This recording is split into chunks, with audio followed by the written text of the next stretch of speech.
më kujtohet si sot në suk të Përmetit. Po shkoja atje, del një grua, gjurë, drua me gura, me seqa gjujtë, e nala makinën dola. Rudit. Po, shkova unë e takova. Ajo I kishte durt me kallë, kompleta. Dhe I thash, po pse ti je kundra me, po je fashist, I tha. Je fashist, jo, I thash, unë nuk jam fashist. Po, shikoj, thash unë, u përpoqja, tani, çfarë kishte përfituar ajo nga regjimi? Ajo vetëm ishte indoktrinuar nga regjimi. Po sa ishin këta? Ta ishin qitra mira.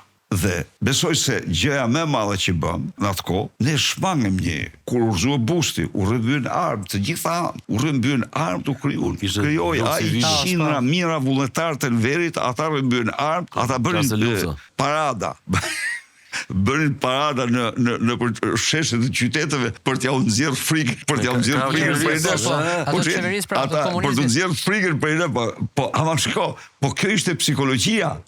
Kjo ishte psikologjia, njerëz të cilët nuk ishin nomenklaturë këta. Jo, si ishin nomenklaturë. Këta ishin njerëz që ishin që hanin, këta ishin njerëz që hanin buke krip, hanin buke sherbet.